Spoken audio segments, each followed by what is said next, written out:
I can kind of grab them. Feel free to chat me if you're like confused. My name is Jenny, and I think that's it from me. Let's hand it over to the big cheese, the woman in the know, the one that we all love, Catherine Lash. Thank you. I don't know if I can live up to that. Thank you, everybody. Thank you so much for coming. So this is our second panel discussion for the Wedding Co Summit. And I am so thrilled to be here with this incredible group of people. It's really exciting. If you were here last week, thank you very much for coming to that. And just before we get started, I'd like to throw it out there in terms of using the chat. If people could just tell us yes or no, if you have a wedding date or if you don't. You can do yes, no, and if you want to, you can write the town or city that it's in and the date if you want. We just kind of want to see who's made the big decision of actually booking a date and who's sort of just get a sense of who's waiting to see what happens soon. I see a lot of 2022s, so that would be good. Micro wedding for August. Okay, great. No date canceled due to COVID. Great. Well, not great, but glad you're here. Okay, so I believe that values guide a great wedding.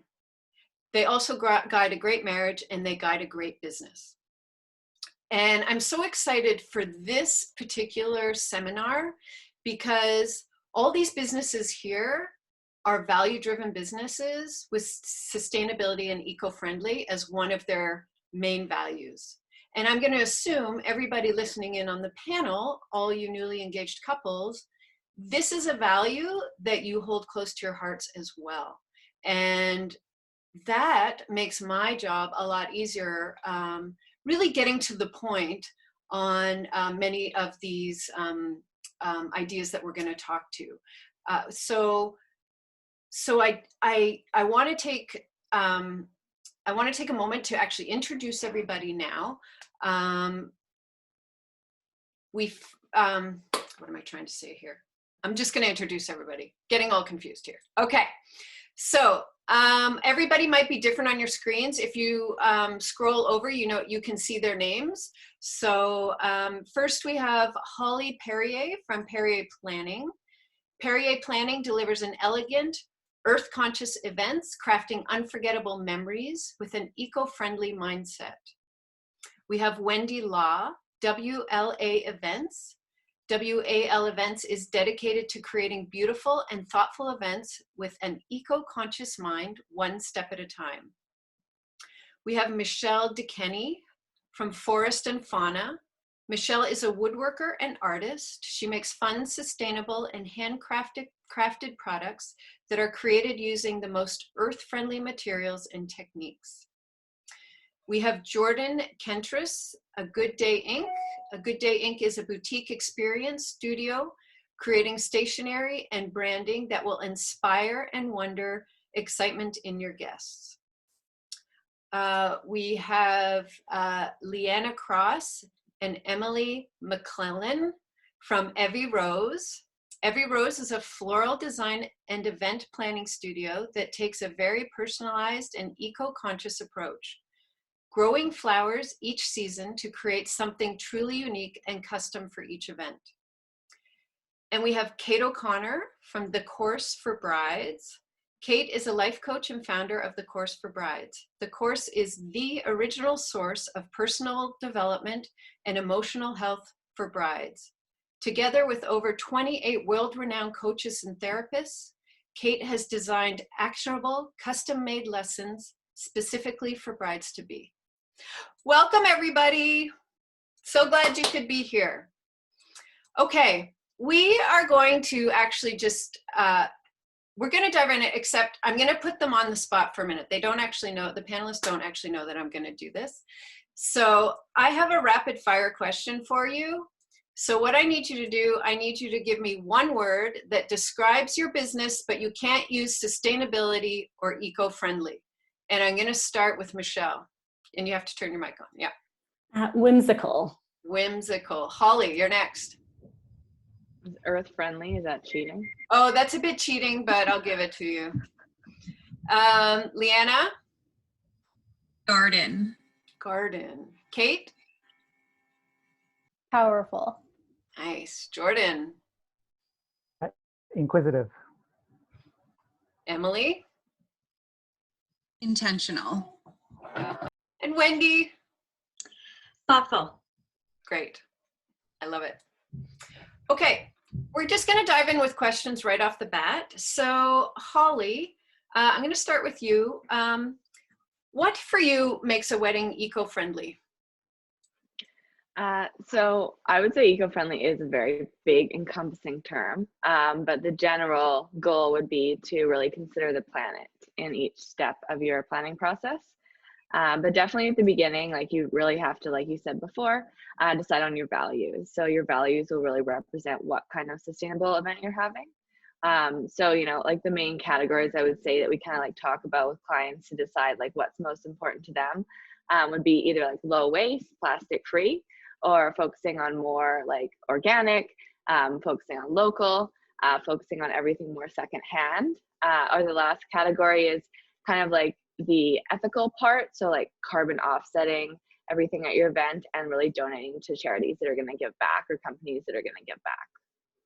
Great, thank you. Mm-hmm. Wendy, I'm going to throw you that question as well. What makes a wedding eco-friendly? Holly brought us some really great points, and I wanted to add to that, and having that mindset is important, and just having a purpose of why you're doing what you're doing. So every time you think of invitations or food, what you're going to serve, the environmental impact it'll have, and if you can divert some of that carbon footprint and make your wedding more earth friendly, then that's really trying to set a goal for a eco-friendly wedding. I guess to consider, like, we're not trying to make everything about a wedding eco-friendly. That would be a pretty difficult task in some realms. So Holly, what would you suggest, like almost defining, like picking one of those sort of categories? Is that one approach? Yeah, definitely like picking one of those categories. Also picking like what's important to you in the overall wedding, because you want to have that goal in mind. So when people are saying things to you, you can kind of just go back to that mantra and be like, this is why I'm doing it. These are the things I'm focusing on. And I don't need to keep adding things in at every step. If I realize, oh, this is more eco-friendly, it's just like focusing on your original goal, because it can just get out of hand if you're always adding things in. And you're right, it's impossible to have a totally eco-friendly wedding. Yeah, it's not really. It's almost like picking that one thing, and through your other choices, which might not be as eco-friendly, actually elevating what that one thing is. Does that make sense, Wendy? So let's say you pick a charity. Maybe that's and then somehow all your other choices really elevate the idea of giving back to the community in a way. Yeah, and a great example of that is starting with your venue. You choose a venue, you love a beautiful venue, and then from there you can kind of expand it. Does this venue have natural lighting? Is there an option to have an outdoor reception? Can I have ceremony and the reception at the same place to limit traveling? Do they compost? Do they have sustainable practices? So if you choose that one element, like you're saying, Catherine, and then from there kind of expand on that, then you can utilize what that venue has already and change it up from there and enhance the experience. So in Toronto, do you have any examples of some really eco-friendly venues? I'll go first, Holly. Sorry, I should have. Wendy, you go. I just did a shoot at the Steam Whistle Brewery, and I honestly just found out that they are a very sustainable building this summer. And they have been in Toronto for a very long time. So I had no idea, and many people that I spoke to also didn't know. But they're green, they're Bullfrog Green powered. They try to divert their waste, their water usage. When it comes down to like the values, it's actually in their office space as well. Like everyone that works there has that kind of mentality of giving back, of being zero waste. There's also, you know, the Evergreen Brickworks when you're thinking about, you know, giving back to nature, all of the initiatives that they do, and more traditional routes. Hotel X is actually a very green building facility. If you look into it, you can get a, you know, very beautiful room, hotel banquet room, and it's very eco-friendly, from, you know, housekeeping to their food management. So those are just a few examples. And if Holly has any more to add, I'll let her go. Yeah, Wendy, you said two ones that I definitely would have mentioned too. I guess another one is like the Gladstone Hotel, which it's part of the Wedding Co actually, and they're a very sustainable venue. And then anything outside is often great, like gardens, or also actually wineries are great because then all the wine is being made on site for your wedding and they're not importing that from anywhere. So if you can find a winery with like sustainable values.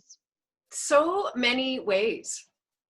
Like I wasn't even thinking wine, right? Like I think the options are amazing. Okay, let's go from the venue and let's go to Jordan.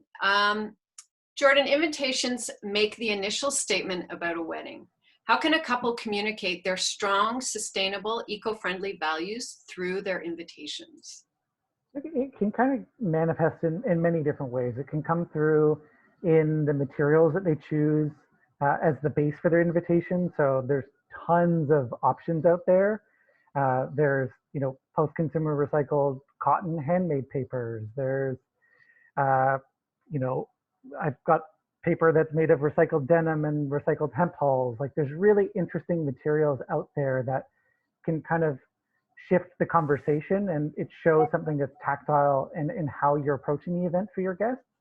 I mean, there's also plantable seed papers, which are amazing because your invitation and paper goods can become a favor in some capacity. So it is not something they just throw away. It is something they can plant and grow, and those are usually planted with soy-based inks. So any of the herbs or any of the flowers that can grow from that are edible ultimately. So, I mean, there's a really nice little touch you can get in there. But then it's also like practices you have within how you're sending your invitations out, or at the wedding itself, what you're doing with those kind of raw materials and how they're being integrated into the day, serving multiple purposes. It's how you can kind of be really conscious of it versus, you know, having a program, a menu, a place card, an escort card. Like you can try and double some of those or triple some of those things up so that you're really being conscious about what you're presenting to your guests, and it's covering multiple duties, and then making sure that those materials are recycled responsibly after that event versus, you know, thrown out in the trash. Mm-hmm. I love that. I love that. I never thought of that idea because people love paper products at their wedding. They love the menu and they love the name card. But if you can somehow double some of those things up, like, you know, the itinerary on the back of the menu, or I just think that's really clever. And can you give us an idea? Does paper like that cost more? Does it cost less? Is it, or is it becoming sort of mainstream now that it's available to anybody? Sometimes it's a little more expensive, especially some of the more unconventional materials, just because they're newer in the industry and there are only so many manufacturers. But cotton handmade papers are more expensive more because of the labor and less because of the material cost, because they are made by a person. But again, it does have that kind of extra touch because it was handled by a person versus a machine. So Right. there is that element of kind of community that can come through your pieces. So there are places where you do want to kind of invest more in stationery to give a high touch feel for your guests. And there are other places where you may go to a really nice, clean post-consumer recycled paper where it is roughly the same cost as, you know, a Staples 100-pound cardstock. If you're just paying a couple cents more, but you know that that ultimately has a better purpose and use in the world. And what are your thoughts on digital invitations? Have you ever had anybody ask you to design a digital invitation so that they could send that out? I do some that accompany physical invitations for guests that are remote. I think that they have a place in where you're looking in your overall budget and what you're willing to and looking to invest in. So, I mean, I'm a proponent of printed pieces because I love them, but I also, and I do web design and I work digitally in a lot of different spaces. So I understand the value that a couple may have and where they want to spend their investment on, you know, sourcing organic, locally grown food may be really important to them. So the invitations and paper goods may take a step back. And for me, then I would advocate for doing something that is really meaningful to you and having a really great wedding website and a digital invitation system that can give the guests that feeling of what they're going to be getting at the event. And then at the event itself, you know, you're really translating all of those things and investing in the pieces that make a lot of sense. I love that idea. Something arrives digitally and then like the whole theme comes to life at the wedding. Yeah, it's Like a lot that- of fun. You can That's pretty cool. really translate your vision for the event in many different kind of lenses in how Yeah. things get articulated before the event, especially. Oh, that's awesome. Thanks, Jordan. Thank you. Okay, we're gonna move to flowers. Leanna and Emily. What are the ways a couple can treat the earth with respect and still have beautiful flowers at their wedding? And I've been told we're starting with Leanna. Hello. Yes, I think the best way to frame it is to think about the actual life cycle of a flower. So what season is it growing in? Is it growing when there is snow outside? Well, then you know that it probably was grown in a greenhouse or imported. Is it something that you would normally see in the spring? For example, tulips. That's a seasonal flower because you see it out in your landscape at that time of year. So thinking about that. The other thing to think about is, where did it come from? Is it grown locally where you've got, you know, pollinators who are also influencing the rest of your environment? Did it grow in a greenhouse or did it come from overseas? There's a lot of talk these days with foraging, and what does that mean? Is that a good practice? What are the thoughts behind that, and how do you do that appropriately? There's a lot of great farmer florists, like similar to us, where we grow a portion of seasonal flowers that we use in our designs. And then at the end of the life cycle of the flower, what happens to it after your event? Is it going in a green waste? Is it being thrown out at the venue? Is it being composted? We personally do, when we have installations, we tear down those pieces and we compost everything on my property because I live rural. So I think it's important to talk to your florist about some of their different practices in regards to that initial kind of phase. Can I ask you a quick question before Emily? Yeah. I'm just curious. So do you go to your weddings afterwards and make sure that you tear it down personally? For most of if we have any installations, we factor that in so that you don't have to worry about at 1 a.m. what's going on, who's taking what. We do installation teardowns. If it's an event where it might just be, you know, a couple of small different elements, like it's a micro wedding and you've chosen to purchase vessels, then obviously we don't come and tear anything down. Most of our vessels we use as rentals, which again helps with, you know, repurposing.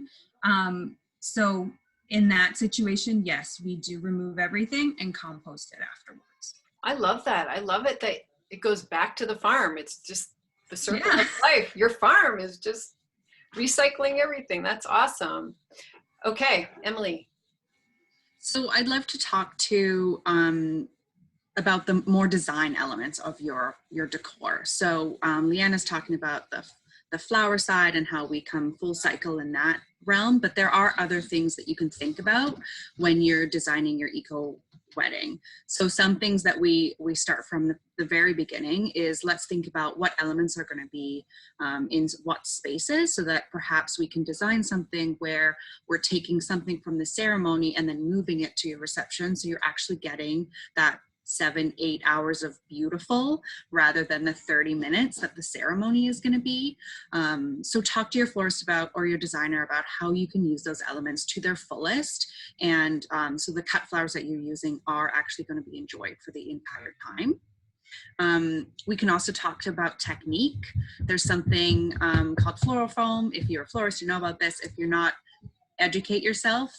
It takes 400 years to actually break down in landfill.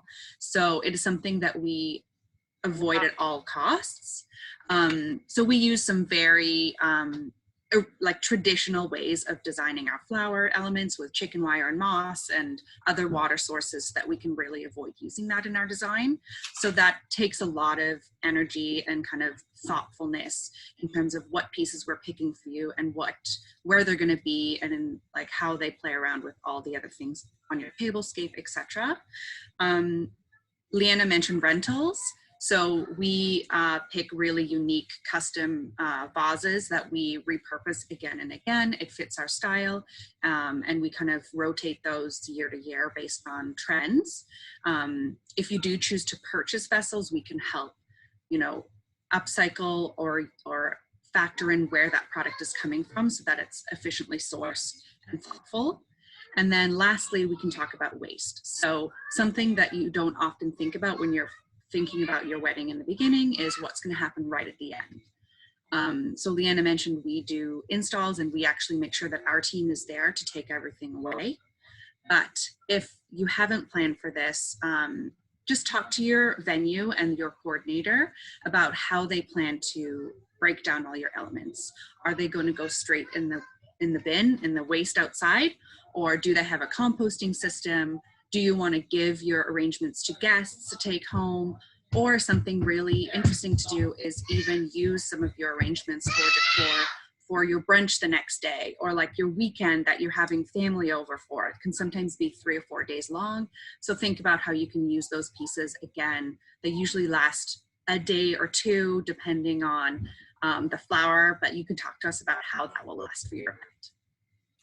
Someone actually just had a question here. And do you guys take care of candles if somebody has a lot of candles at their wedding? So they have a question. Is there a company or bridal webpage where we can purchase used decor items such as candle holders? But I often send my brides to places like Buns. There are wedding groups that you can get lovely decor items from a bride that's had their wedding, say, a month before. But like we buy used on Facebook Marketplace, on Kijiji, I would say hit up all those places. It can sometimes take a little bit more time, but we are also available to rent those items to you. So if you're worried about the usability or purchasing an entire lot of candles, that's something that we can help with as well. so having candles as opposed to flowers, would you consider that more eco-friendly? It really does depend how many candles. We don't often have the opportunity to reuse a candle for another event. But again, you're looking at the sourcing of that. We do have a beautiful company that we use that are made in Canada and Montreal. So again, you're sourcing from Canada, which is good. It's not an import. But it all comes down to like the nitty gritty and like how many candles, where are they coming from, how long are they lasting, all kinds of choices that we have to make. Mm-hmm. Oh my gosh. The more I listen, the more the choices. Wendy, did you want to pop in on that? Yeah, and I just learned about this earlier this week. There is a website called Ructify, I believe, that sells reused wedding supplies. And I think it's RUCKIFY. I'll have to double check that. But you can upload things. In the States, there's a company called Celebrate with an S, SELL, and they're looking to expand in Canada. So couples can go and upload their wedding items, like anything from gowns, shoes, candle holders, frames, and resell it. So there are definitely resources out there, and I think the more we ask about it, the more of a demand there will be. I also think it's interesting to think about the logistics of the wedding. So to rent candle holders, then you don't have to worry about them at the end of the night to go back to, that the beauty in the rental is you actually don't have to go back and deal with it yourself. So there's so many options. Thank you, ladies. That was great. Okay. I'm going to throw it to Michelle now. I know I was supposed to go to Kate, but I've mixed it up just to keep you guys on your toes. So if anybody doesn't follow Michelle on Instagram at this point, you better start following her, because she has been outside in the woods for how many months now? 4 months? At least, yeah. At least. So Michelle has moved to a new property. They found all these trees that were dead, and they had to cut them down. So she's been milling, I'm sure that's what I would call it, these trees. And it's so fun to see her on Instagram. She's outside every day in the snow. Anyway, here's my question for you, Michelle. What inspires you to spend countless hours out in the snow preparing wood to create beautiful, eco-friendly decor items? And describe some of your products for us. Well, you touched on a lot of it. If you had asked me a year ago, I would have never predicted that this is how I'd be spending so much time. But we were fortunate enough to move to this little property, and then discovered that we had a whole bunch of ash trees that needed to come down. And ash has been devastated by an invasive beetle that kills the tree really quickly.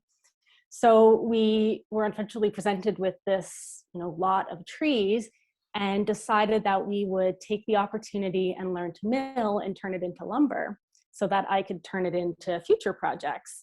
And it was really our way of giving these trees a second life. And then we're replanting the area with a variety of local trees to sort of help, restore the forest health and regenerate.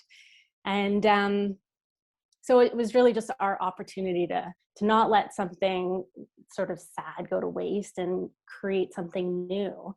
And so right now, that lumber has to dry for a while. It takes a little while before it turns into a usable product, but it's really exciting for me to know that I have something that's hyper local that I can use, and it's gorgeous lumber. And so I can turn that into future pieces, and I do everything from wood carving, jewelry to decor.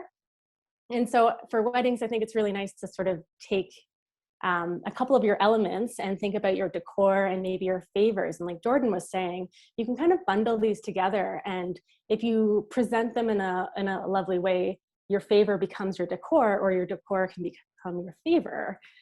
So I have some table confetti, and guests will always take some, and then it becomes a little memento of the day. So it gets to live on and be reused in either its original intent or in a new way. Yeah, oh, perfect. I have them on my desk. I'm a client. I'm a full-on client. I love it. Yeah. But my favorites are the, which I gave to my family this year, are the napkin ring holders, or the napkin holders. Can you just describe those a bit? I just think they're brilliant. Oh, thank you. I love them too. So they're a series of what I call woodland animals or backyard animals, depending on where you are and what you mix and match. And so they are made with like an FSC certified wood that is a soy-based glue. So it's applied and it's really strong, but will compost at the end of its life. And the idea is you can mix and match and make your sort of setting really, really personal to you, or you can have them all be the same if that's, your style and what you're going for. And they're really fun because they become a little toy on the table. Well, and that's the crossover between the favor and the really practical decor. Like these things are adorable. And if you had any type of sort of outdoor woodland wedding, they are really quite wonderful. Someone has a question for you. Do you make wooden coasters as party favors? I do. I have a line of coasters that are all made from recycled wine crates. And so typically wine crates get broken down and burned as firewood. And so I salvage them and clean them up and then take them apart and turn them into coasters. And I think it's really fun because you have a little bit of the graphic in the vineyard they're perfectly imperfect with like the history of not only the tree, but also their life as a crate. So. Great. Thank you so much. Thanks.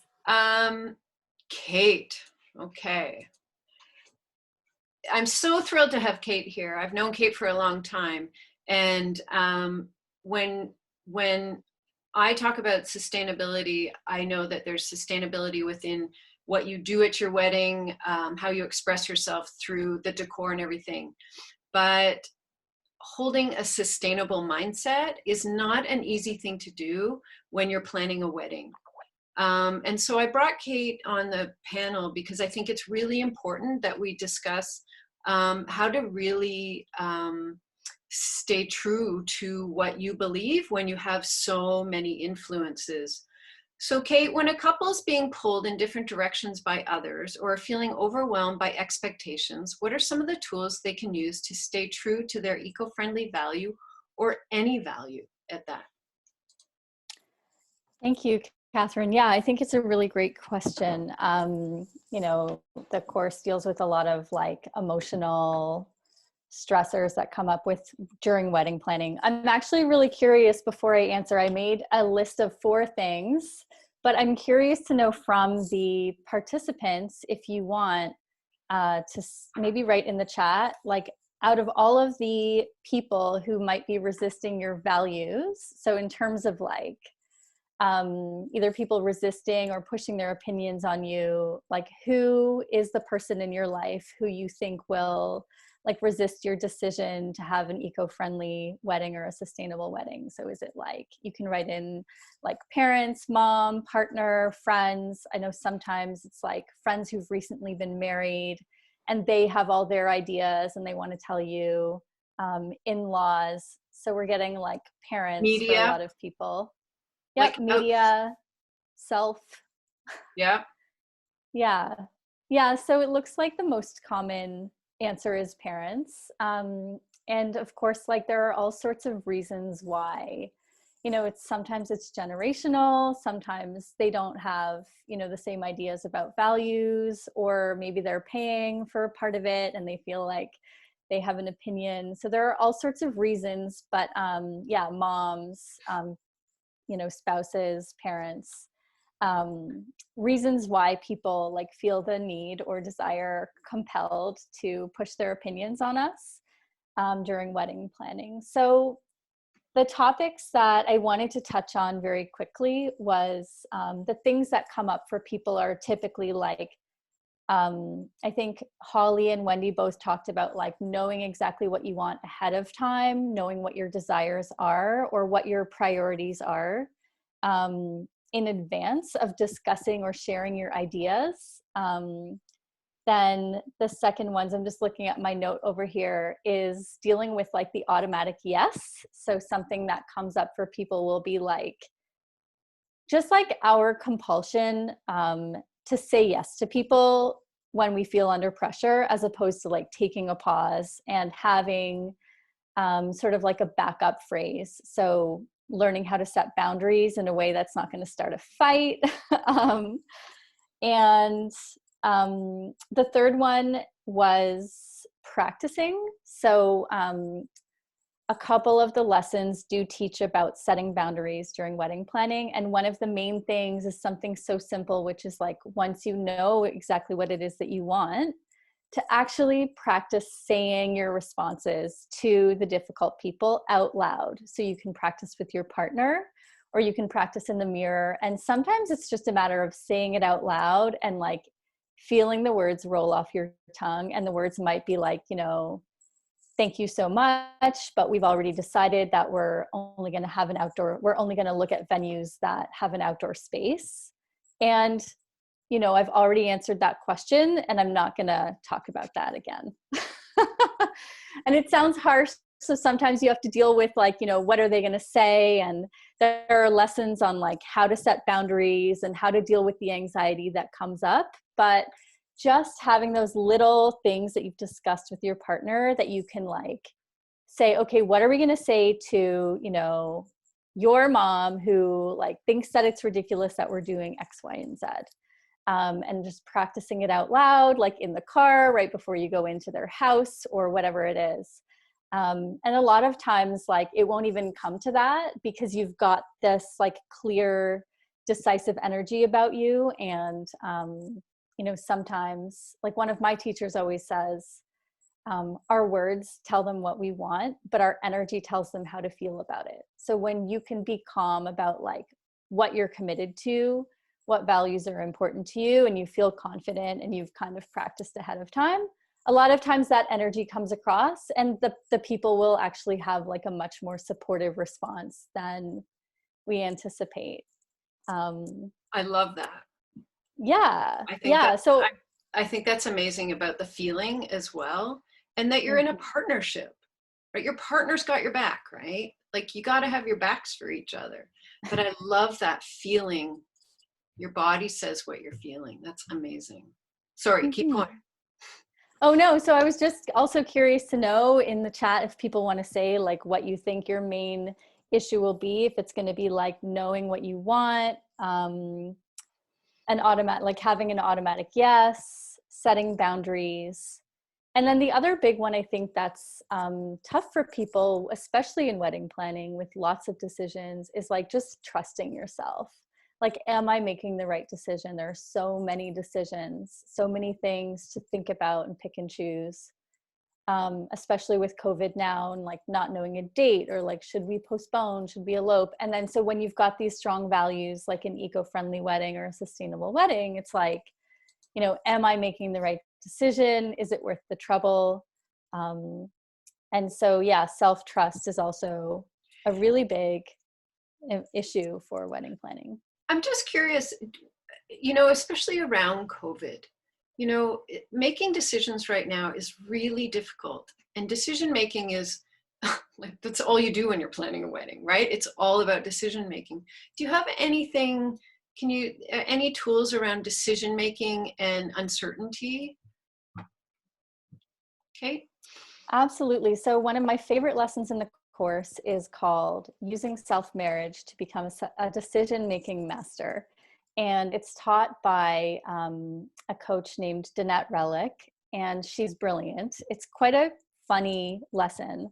But one of the things that she talks about is this process of like, she actually got engaged and got married to herself when she was like 20 years ago when she was a teenager or something. But she said that one of her vows in her self-marriage was like, you know, whatever happens, every time I'm making a decision, I will ask like, does this decision support my primary relationship, which is my relationship with myself? And so after that, every time she would come up against, you know, any friction or self-doubt or feeling indecisive, she would say like, you know, does this decision support my relationship and my commitment to myself? And sometimes the answer would be no, and she would do the thing anyway, but she felt that she was doing it with awareness. And she outlines this process of just like journaling to kind of get to know yourself. So if you were to describe your relationship with yourself as if it were a romantic relationship, like how would you describe it? Would it be like, oh, we barely talk, or like, well, we work well on projects, you know, it's like an emotional roller coaster, or we're totally in love, but like just becoming aware of like your relationship with yourself and using that frame or that lens of like, if I were married to myself and like my wife were this person who was like always supporting me and always had my back, what would she tell me about that decision? And it's sort of a way of like accessing, you know, your higher self, or whatever you want to call it, your subconscious mind, your spirit guide, whatever works for you. And really bring it back to those values, right? Those being able to bring it back to the decision at hand and say like, you know, my beloved, like, what should I do? And you find that answer, and the answer is like, I'm going to do this. Yeah. Amazing. Thank you, Kate. So we have a couple questions here. Are there any eco-friendly reusable charger plates? If not, another decor to be used as placemats? Anybody want to put their hand up and take that one? I'm going to assume renting is probably the best thing in terms of chargers. Oh, Michelle. Trying to get it to unmute. Yeah, absolutely. Well, I'm always a fan of wood, but wood cookies or slices make gorgeous placemats and chargers. And as long as you're conscious of how it's finished and giving it enough time to dry, and it can become a perfect, favor in the end too. And then it can be somebody's turn into a charcuterie board in their home, and it doesn't have to always live on just as a charger. And it would add a lot of, gorgeous look to your table. That's so fun. I love that idea. And I think this is a really good question. Can we talk about menu too? Sourcing and catering company who uses local food. Wendy or Holly, can you take that one? Holly, why don't you I'll go first. Yeah, I mean, if you've already hired a catering company, you definitely still have the option to talk to them about sustainability and like ask them if they can source more local for you.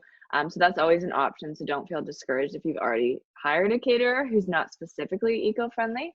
But definitely one of my favorite eco-friendly catering companies in the city is called Urban Acorn Catering. And I really like them because they have like a flexitarian like view as well as like vegan, vegetarian options. So they're like sustainably sourcing like all types of diet, and they're not just saying, okay, you need to do vegan or vegetarian. Great. Wendy, did you want to add to that? Yeah, I'll just add that, if you haven't sourced anything yet, sometimes a good option would be to go to Oh, we lost you. Did we lose her? Did she freeze for everybody? Yeah, okay. Well, we'll wait for Wendy to come back on that one. So I have a couple more questions here. And Leanna and Emily, I'm wondering, what are some of the creative options for couples who want a feeling of a room full of flowers, but want to keep it eco-friendly and within a reasonable budget? Is there any way to somehow create a sense of big without necessarily flowers everywhere? Leanna. Hi, so absolutely, and Em touched on this earlier in terms of picking elements that can be repurposed for multiple scenarios. So one of the other questions that we got in the chat was about arches, and we have, for example, a wooden hexagon arch that we can do a design on, and it has a big impact for your ceremony, and then it can be repurposed as a backdrop behind your head table. We always suggest to our clients to pick a few statement pieces that are really important to you, because we all love Pinterest, and it's very easy to go crazy seeing things, and it's not always in your budget. But if you, as Kate has mentioned before, if you prioritize the things that are important to you, so pick a couple of statement pieces, elements that will be photographed the most, and then focus on making those really special, and don't worry about having boutonnieres for ushers and, your 10 family members who maybe it's not important to you. So that's definitely the best way to go.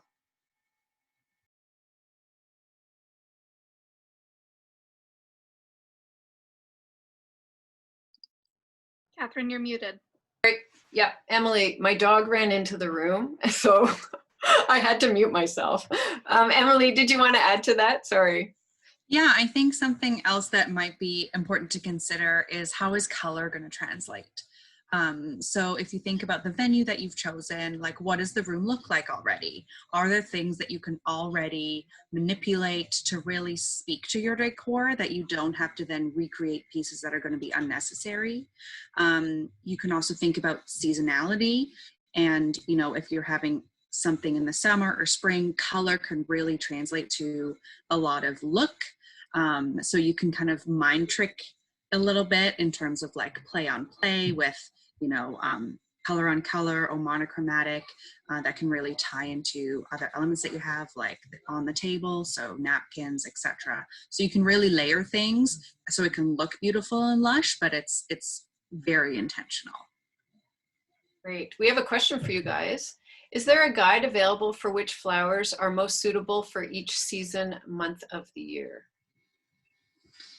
Yes and no. I mean, you can obviously go online and Google, but it won't be tailored to your region.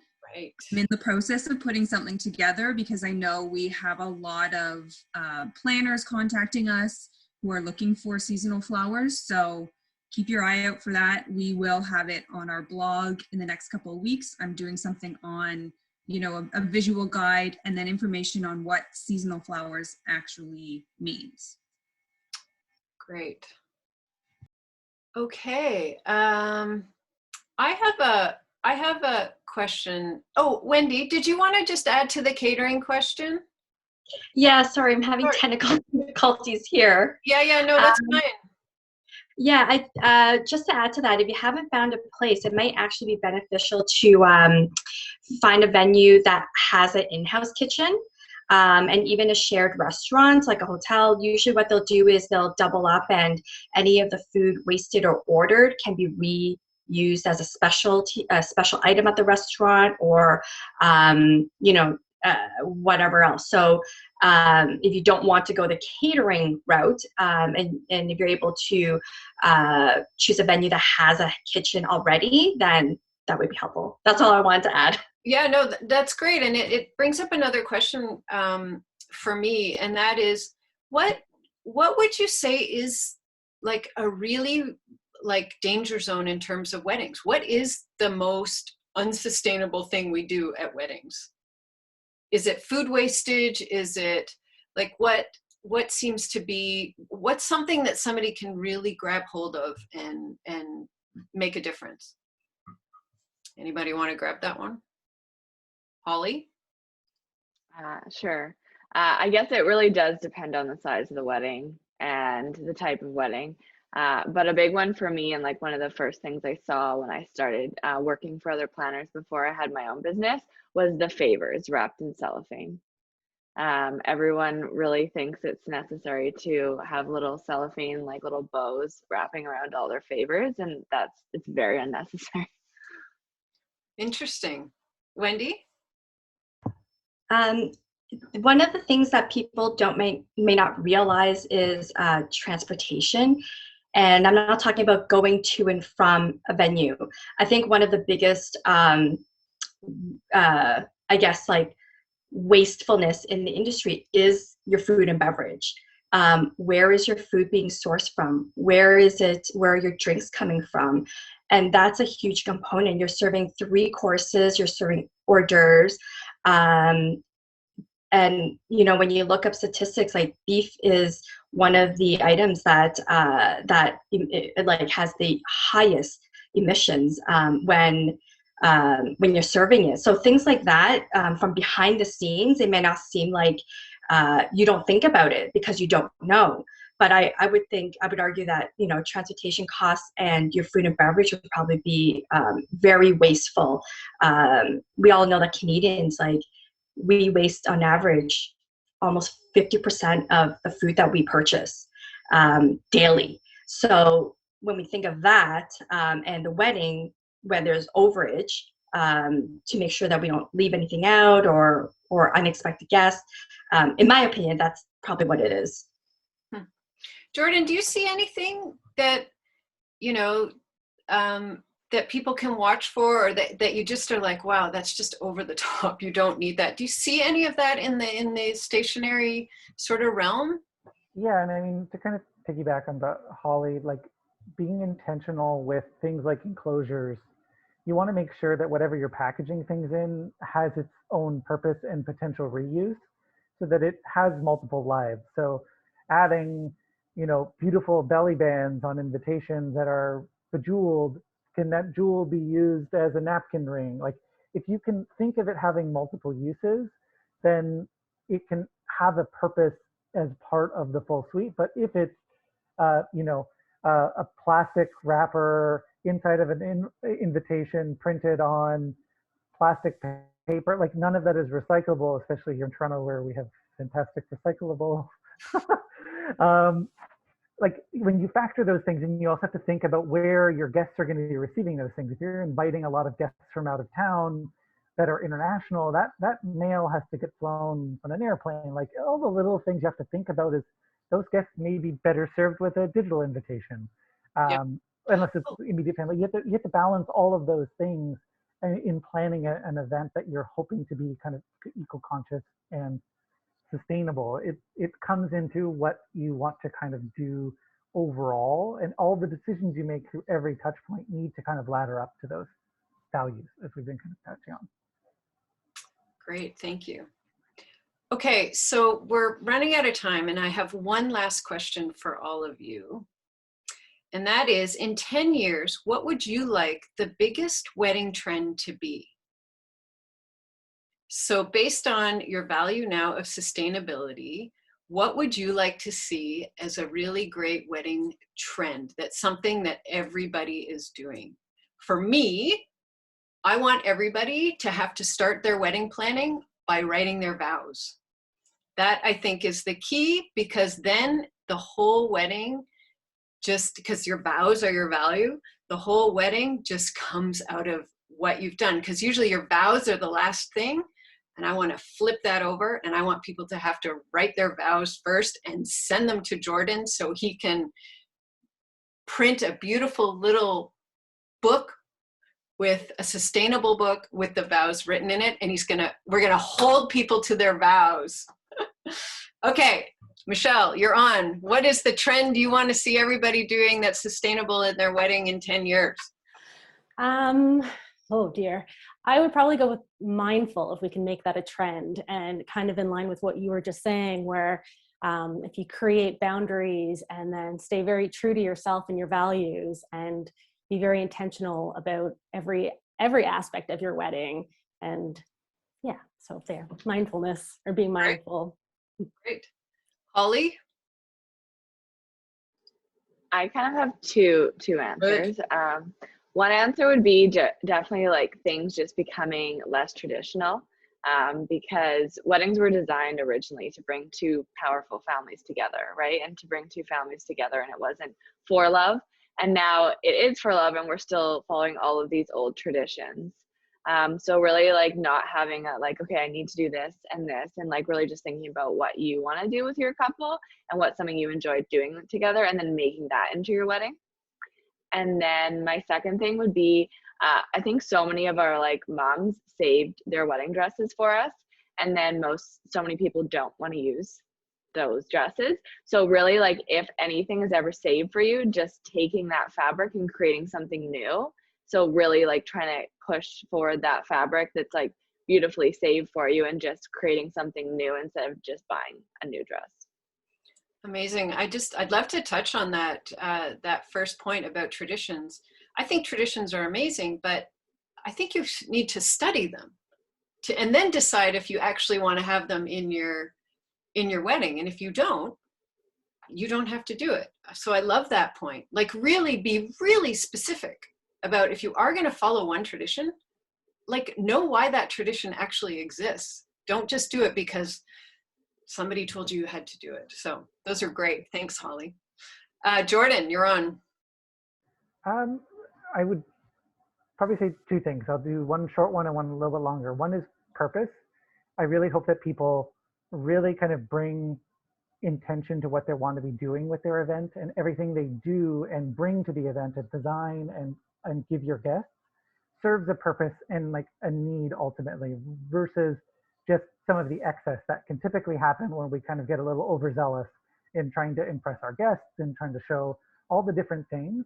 Make sure that whatever you're doing is enriching that kind of experience, because ultimately it is for your guests as it is for you. They're coming to celebrate you and this kind of joining of two families. And how can they become part of it, but also just feels like it's connected? And then the other thing for me is really making sure that you aren't like anyone else. Like for me, I like making sure that my couples have something that is purely them in an event and is so special to them that it only applies to them. And when someone sees it, they just get that it's, you know, Jordan and my husband Greg's wedding. Like it's the thing that they see, and it's the articulation of us, and making sure that those things are woven into the event, because ultimately it is our special day, and we want it to come through. Yeah. And not feel like it's coming from everyone else's vision. Yeah, and I think you're right too, is we have to remember, like, the reason we're having a wedding too is to honor the people that got us to this point, right? So whatever you do at your wedding has to be completely intentional and purposeful, because you're actually honoring them. You're not just doing this on a whim or because somebody else has done it. So thank you, Jordan. That was awesome. Wendy.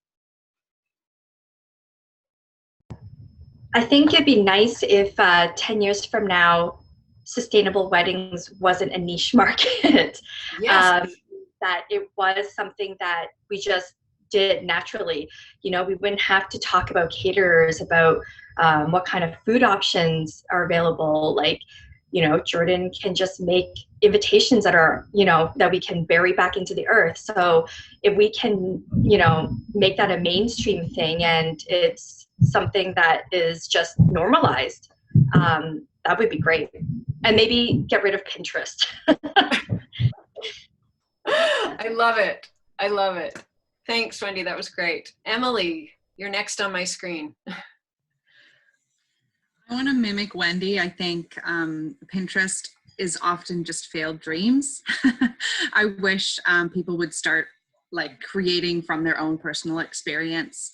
And the other thing I would love to see in 10 years is to actually measure our weddings by carbon impact.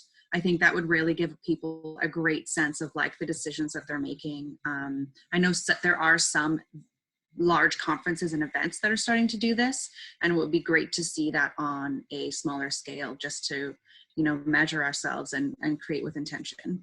Well, and be accountable. Mm-hmm. Be accountable for the earth. Leanna. I think for me, the biggest thing to keep in mind is you are celebrating the relationship with your partner, and after your event is when all the fun starts.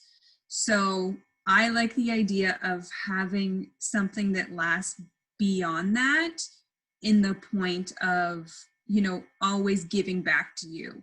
And, you know, for flowers, for events that we've done in the past, we have purchased like potted plants, and our client ended up keeping them and they still have them. Or, you know, we save seeds, planting those seeds in your new home that you now have and watching them grow from the flowers that you had at your event.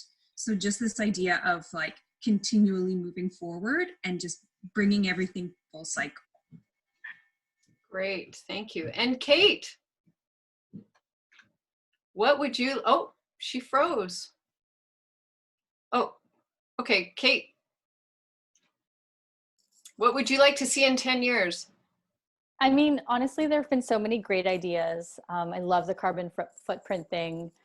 For me, I'm just going to say it. I want to see the Course for Brides as like the #1 must-have thing you do the minute you get engaged. I think that like all of this advice, like be intentional, be mindful, like do what you care about, be yourself, like let go of the small things. It's all like really amazing advice, except that like it doesn't take into account that like how do you do that in reality? Like how do you like push back against your parents? How do you have those difficult conversations? How do you deal with anxiety? How do you deal with the money? Like how do you deal with all of those things?